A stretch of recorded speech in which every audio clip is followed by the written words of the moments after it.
दोस्तों, स्वागत है आप सभी का अपने चैनल बी मैथ्स में। तो दोस्तों, लास्ट से लेक्चर में हमने लीनियर प्रोग्रामिंग प्रॉब्लम को सॉल्व करने की ग्राफिकल मेथड से की थी। आई होप आप सभी को वो समझ आई होगी। तो ग्राफिकल मेथड्स में भी कुछ एक्सेप्शनल केस आते हैं, जैसे किसी ऑब्जेक्टिव फंक्शन का अनबाउंडेड सॉल्यूशन आ जाए, infinitely many solution, infeasible solution.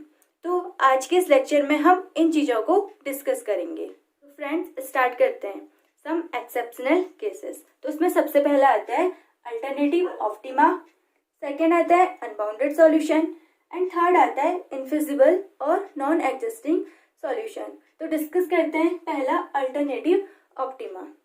जब हमारे पास ऑब्जेक्टिव फंक्शन पैरेलल हो जाए किसी एक कांस्टेंट के, एंड जब हम उस गिवन क्वेश्चन को सॉल्व करेंगे ग्राफिकल मेथड से, तो जो उसका ऑप्टिमम सॉल्यूशन आएगा वो मोर देन 1 पॉइंट पर सेम वैल्यू आएंगी। तो मोर देन 1 पॉइंट पर सेम वैल्यू रिपीट करेगा। इसी रीजन के कारण इसको क्या बोलते हैं हम, अल्टरनेटिव ऑप्टिमा। तो इसमें जो सॉल्यूशन होते हैं वो क्या आता है हमारे पास, infinite solution. Infinite solution condition क्या आएगी इसके लिए, हमारे पास जो ऑब्जेक्टिव फंक्शन होगा वो पैरेलल होगा किसी न किसी एक कांस्टेंट के। ठीक है। सेकेंड आता है अनबाउंडेड सॉल्यूशन, यानी कि जो फिजिबल रीजन आएगा हमारे पास वो अनबाउंडेड होगा, यानी कि कोई भी बाउंड्री नहीं आएगी हमारे पास, ओपन रहेगा। ठीक है। थर्ड आता है हमारे पास इनफिजिबल और नॉन एग्जिस्टिंग सॉल्यूशन। नेम से ये नॉन एग्जिस्टिंग सॉल्यूशन, यानी कि इसमें जो हमारे पास ऑप्टिमाइजेशन निकालेंगे हम ऑब्जेक्टिव फंक्शन का, जो उसके सॉल्यूशन आएंगे वो नो सॉल्यूशन आएंगे। तो इसमें जो कंडीशन रहती है वो क्या रहती है कि जो भी हमें कांस्टेंट दिया होगा वो क्या होंगे, ग्रेटर देन इक्वल और लेस देन इक्वल के फॉर्म में होंगे। ठीक है। ऐसा नहीं होगा कि जितने भी कांस्टेंट दिए हैं वो लेस देन इक्वल के फॉर्म में सारे के सारे नहीं होंगे, या तो ग्रेटर देन इक्वल होगा या दोनों हो सकते हैं, सारे लेस देन इक्वल नहीं होंगे। तो यहाँ पर ये कंडीशन बनती है। तो इसका जो ग्राफ बनता है इस कंडीशन में कुछ इस तरह से बनेगा, मतलब अगर दो लाइनें जा रही होंगी, एक का फिजिबल रीजन ऊपर साइड बनेगा, एक का फिजिबल नीचे साइड बनेगा, यानी कि कॉमन फिजिबल रीजन नहीं आएगा। तो यहाँ पर जो सॉल्यूशन आएंगे वो कहेंगे नो सॉल्यूशन। तो हम एक एक क्वेश्चन करेंगे तीनों का, तो वहाँ से हमें ज़्यादा क्लियरली समझ में आएगा। तो देखिए पहला क्वेश्चन है अल्टरनेटिव ऑप्टिमा का। क्वेश्चन क्या है, solve minimum Z equal to x1 plus x2। Subject to दे रखे हैं 5x1 plus 10x2 less than equal 50, x1 plus x2 greater than equal 1 and x2 less than equal 4 and non negative restriction x1 x2 greater than equal 0। ठीक है। तो हम procedure वही रहेगा जो हमने ग्राफिकल मेथड में स्टेप बाय स्टेप किया हुआ था प्रीवियस लेक्चर में, वही रहेगा। ठीक है। तो यहाँ पर कुछ कंडीशन आ जाएंगी जिसके कारण जिसको क्या बोला जाता है, अल्टरनेटिव ऑप्टिमा बोला जाता है। तो सॉल्व करते हैं। सबसे पहले क्या करते थे हम, जितने भी हमें इन इक्वेशन दे रखी है इनको इक्वेशन में चेंज करते हैं। तो करते हैं convert all in equation into equation. क्या हो जाएगा यहाँ से, 5x1 plus 10x2 equal to 50, equation number 1। Second x1 plus x2 equal to 1, equation 2 and third x2 equal to 4, equation number 3। ठीक है। अब हमें करना क्या है, हमें क्या दिया हुआ है, minimum z equal to x1 plus x2। ये हमारे पास क्या है, ऑब्जेक्टिव फंक्शन है, किसमें दिया हुआ है, मिनिमम में, यानी कि हमने क्या करना है, मिनिमाइजेशन करना है, यानी कि मिनिमम वैल्यू फाइंड करनी है। ठीक है। अब क्या करेंगे, इन इक्वेशन को सॉल्व करेंगे, x1 x2 की वैल्यू फाइंड करेंगे, देन उसका ग्राफ प्लॉट करेंगे। तो सॉल्व करते हैं इक्वेशन 1 को। तो इक्वेशन 1 कैसे करना था, हमने टेबल बनाई फॉर इक्वेशन 1 के अकॉर्डिंग।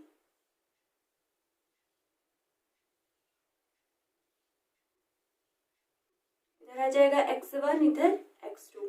पहले क्या करेंगे, x1 इक्वल टू 0 पुट करेंगे, x2 की वैल्यू क्या आएगी, अगर x1 0 हो जाएगा तो x2 की वैल्यू कितनी आ जाएगी, 5। x2 0 रखेंगे, x1 की वैल्यू कितनी आ जाएगी, 10। ठीक है। तो यहाँ से पॉइंट क्या बन जाएंगे हमारे पास, ए पॉइंट क्या बनेगा 0,5 एंड बी 10,0। ठीक है, अब इक्वेशन 2 को सॉल्व करते हैं। 2 के लिए सेम वही चीज, पहले x1 0 देन x2 0। अगर x1 0 रखते हैं तो x2 की वैल्यू 1 आएगी, x2 0 रखते हैं तो x1 की वैल्यू 1 आएगी।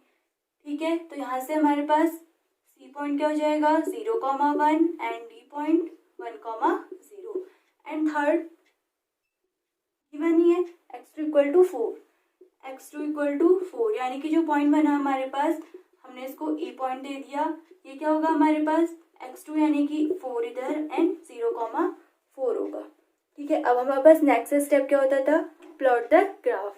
ठीक है, तो मैंने यहाँ पर पॉइंट्स इधर लिख दिए हैं, ग्राफ प्लॉट करते हैं।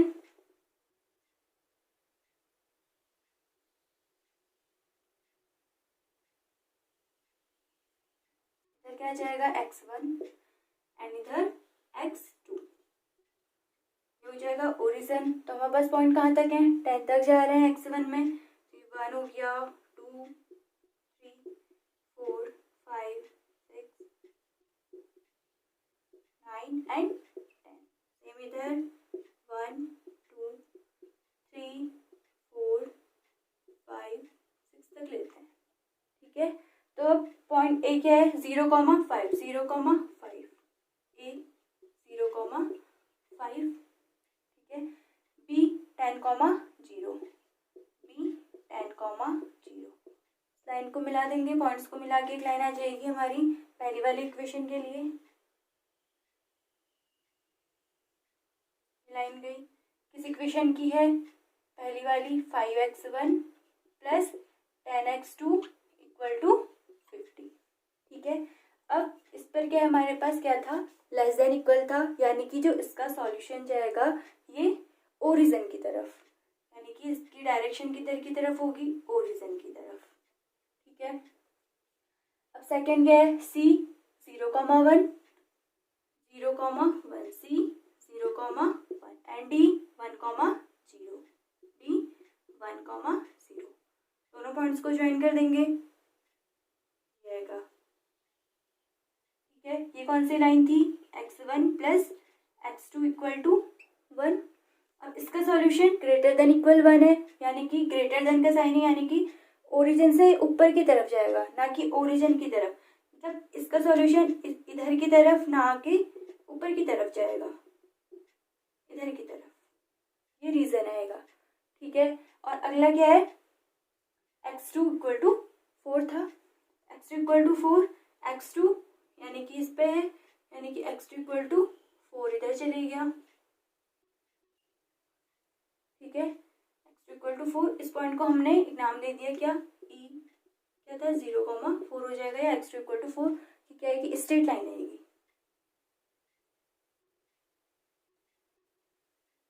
x2 इक्वल टू 4 की स्ट्रेट लाइन आएगी, तो इसका सॉल्यूशन लेस देन है, यानी कि ओरिजिन की तरफ। अब देखिए इस लाइन का सॉल्यूशन नीचे की तरफ है, इसका ऊपर की तरफ है, इसका इधर की तरफ है, यानी कि बस कॉमन रीजन कौन सा आएगा, देखो ना, क्योंकि यहाँ इसका रीजन तो ऊपर की तरफ गया, यानी कि ये पूरा रीजन यहाँ तक का पूरा कवर होगा, बट इसके लिए नीचे की तरफ है, इसके लिए भी नीचे की तरफ है, तो हमारे पास जो कॉमन रीजन आएगा वो ये वाला आ जाएगा, वाला, यानी कि यहाँ पर एक पॉइंट आ जाएगा F। ठीक है, इसके कोऑर्डिनेट हम फाइंड कर लेंगे। ठीक है, यानी कि जो इसके कोऑर्डिनेट अगर फाइंड करते हैं हम, F के कोऑर्डिनेट यानी x2 इक्वल टू 4 है, और कौन सी लाइन कट कर रही है, ये वाली line 5x1 plus 10x2 equal to 50। यहाँ पर x2 equal to 4 value put कर लेते हैं, तो वैल्यू आ जाएगी x2 equal to 4, put x2 equal to 4 in equation 1। Equation 1 क्या थी 5x1 plus 10x2 equal to 50, 5x1 plus 10 into 4 equal to 50। तो यहाँ से हमारे पास क्या जाएगा, ये 40 होके उधर चल जाएगा 10, और यहाँ से x1 इक्वल टू कितना जाएगा 2 आ जाएगा, यानी कि जो f के कोऑर्डिनेट आ जाएंगे वो क्या आ जाएंगे 2,4 आ जाएंगे। ठीक है, तो हमारे पास फिजिबल रीजन क्या बना, ये डी सी, यहाँ पर पॉइंट ई था, एफ एंड बी। ठीक है, तो फिजिबल रीजन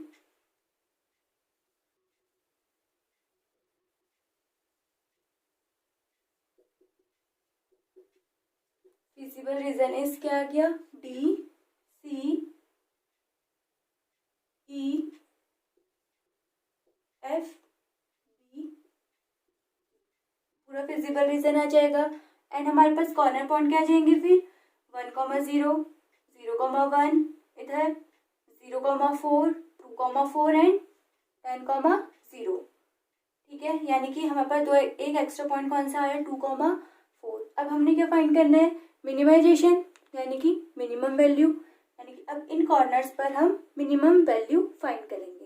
तो मिनिमम जेड फाइंड करते हैं। मिनिमम जेड क्या दिया हुआ है हमें, x1 plus x2, minimum Z x1 plus x2। ठीक है, अब यहाँ से स्टार्ट करते हैं, एट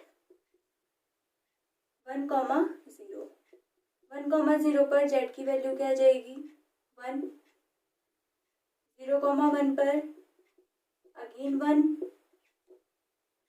फिर 0,4, इस पर क्या आ जाएगी, z इक्वल टू 4। नेक्स्ट 2,4 पर z 6 एंड 10,0 पर z क्या आ जाएगा, 10 आ जाएगा। अब हमने क्या फाइंड करना है, मिनिमम ऑफ जेड, यानी कि मिनिमम वैल्यू कहाँ पर आ रही है, 2 पॉइंट्स पर आ रही है, एक 1,0 पर एंड 0,1 पर वैल्यू 1 आ रही है। तो हमारे पास अल्टरनेटिव ऑप्टिमा की कंडीशन बन गई ना, जो बताई थी स्टार्टिंग में, क्या, यानी मोर देन 1 पॉइंट्स के लिए एक सॉल्यूशन आएगा, यानी कि मोर देन 1 पॉइंट्स, 1,0, 0,1, 2 पॉइंट पर वैल्यू एक आ रही है। ठीक है, तो ये हमारे पास क्या वैल्यू आई, मिनिमम वैल्यू आई। ठीक है, ये हमारे पास मिनिमम वैल्यू आई। तो यही चीज थी अल्टरनेटिव ऑप्टिमा के अंदर, क्या कि 1 और मोर वैल्यू के लिए एक सॉल्यूशन आएगा। तो यहाँ पर हमारे पास अल्टरनेटिव ऑप्टिमा की कंडीशन आ गई, क्या 1 और मोर पॉइंट्स के लिए एक सॉल्यूशन आएगा। तो यहाँ पर आ रहा है ना 1 और मोर पॉइंट, 1,0 और 0,1 के लिए एक वैल्यू आ रही है 1, यानी कि यहाँ पर क्या होगा, हम कह सकते हैं कि इनफाइनाइटली मैनी सॉल्यूशन हो सकते हैं।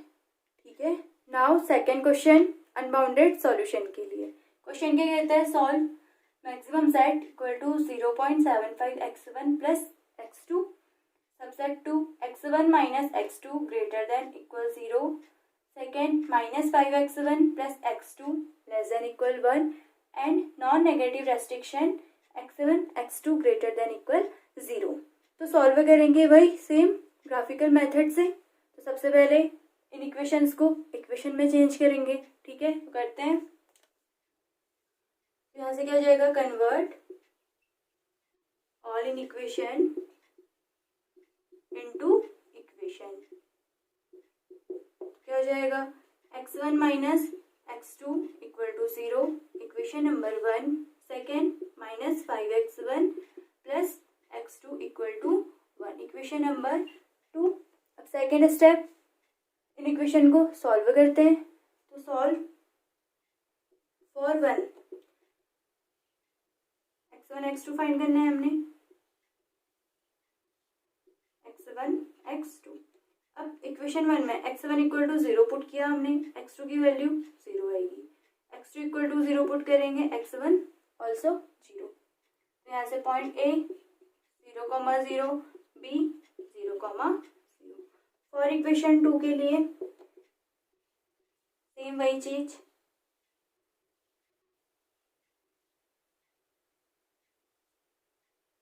x1 x2। इक्वेशन 2 में x1 इक्वल टू 0 पुट किया, x2 क्या आएगा, 1 आएगा। ठीक है, and x2 equal to 0 put करेंगे तो x1 क्या आएगा, माइनस का 1/5, यानी कि माइनस का कितना आ जाएगा, 0.2 आ जाएगा, माइनस का 0.2। ओके, अब next step, plot the graph. तो यहाँ पर हमारे पास पॉइंट क्या बने, C 0,1 एंड डी माइनस 0.2, ठीक है। अब क्या करेंगे, ग्राफ प्लॉट करेंगे, ठीक है। ग्राफ प्लॉट करते हैं।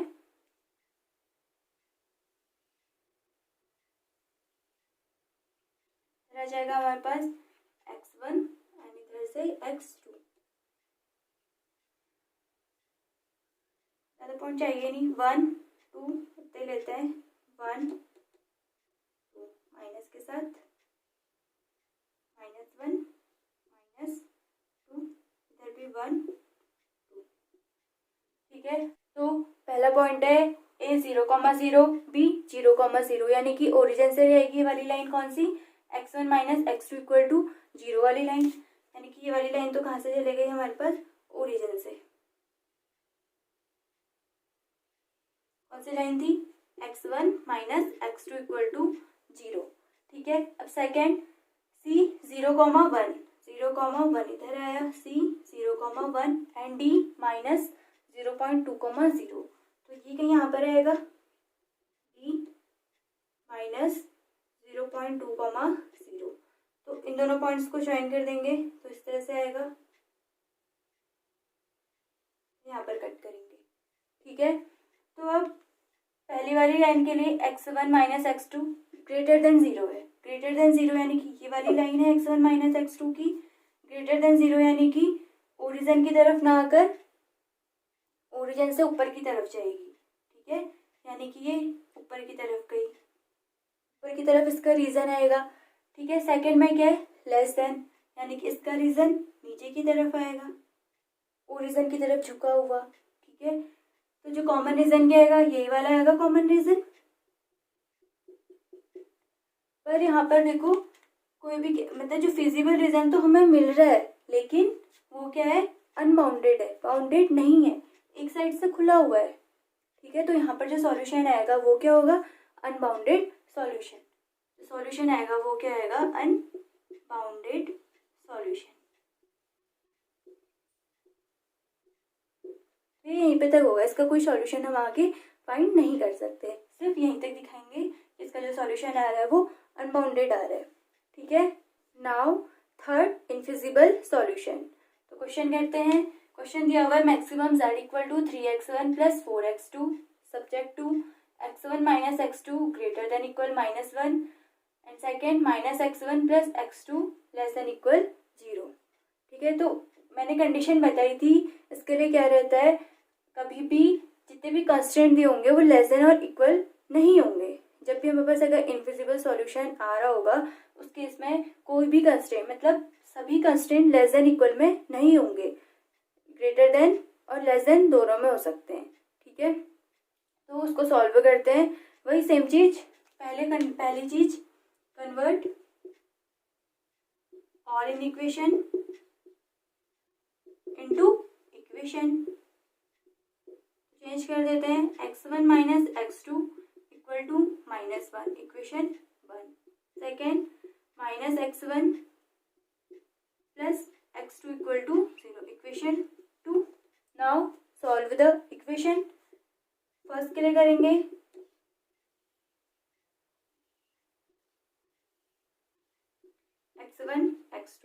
x1 equal to 0, x2 equal to 1, x2 equal to 0, x1 equal to -1, point A क्या आ गया 0,1, बी -1,0, ठीक है। सेकेंड इक्वेशन इसके लिए करेंगे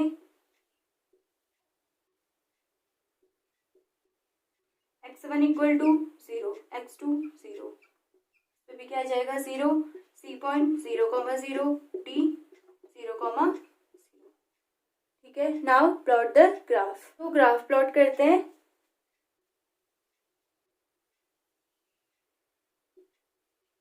x1 x2,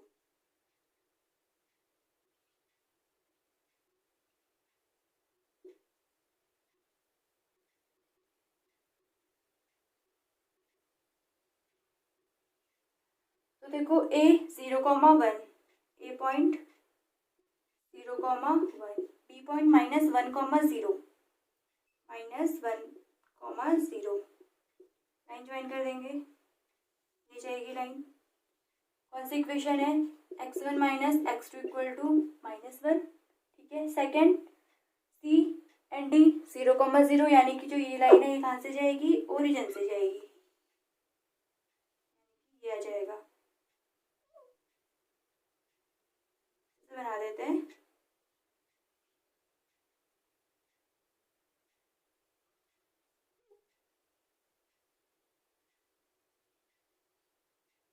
ये चीज आ जाएगी। यानी कि क्या है, लगभग मतलब सही से बनानी है यहाँ पर बोर्ड में। अगर आप लोग ग्राफ में प्लॉट करोगे तो ये चीज़ क्या आएगी, एक दूसरे के पैरेलल आएंगी ये लाइनें, ठीक है। ये वाली लाइन कौन सी आई, -x1 plus x2 equal to 0 line आई। अब जो पहली लाइन थी ये क्या है, ग्रेटर देन इक्वल है, यानी कि इसका जो सॉल्यूशन फिजिबल रीजन जाएगा वो ऊपर की तरफ जाएगा, ठीक है। और सेकेंड का लेस देन यानी कि ओरिजिन की तरफ, यानी कि इधर आएगा। तो क्या हो रहा है, बस एक लाइन का फिजिबल रीजन ऊपर की साइड, एक लाइन का फिजिबल रीजन नीचे की साइड, कॉमन फिजिबल रीजन नहीं आ रहा है, तो इसका मतलब क्या है, इनफिजिबल सॉल्यूशन। इनफिजिबल सॉल्यूशन इसका मतलब नो सॉल्यूशन, ठीक है। तो जो हमारे पास ऑब्जेक्टिव फंक्शन था maximum z equal to 3x1 plus 4x2, इसके लिए क्या आएगा, नो सॉल्यूशन, ठीक है।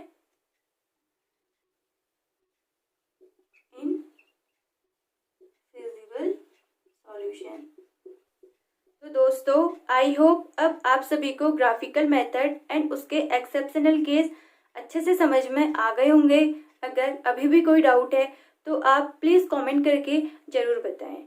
तो नेक्स्ट वीडियो में हम लीनियर प्रोग्रामिंग प्रॉब्लम को सॉल्व करेंगे सिंप्लेक्स मेथड से। तो दोस्तों ज़्यादा से ज़्यादा वीडियो को शेयर करें जिससे कि सभी लोगों तक ये चीज़ें पहुंच सकें। Thank you.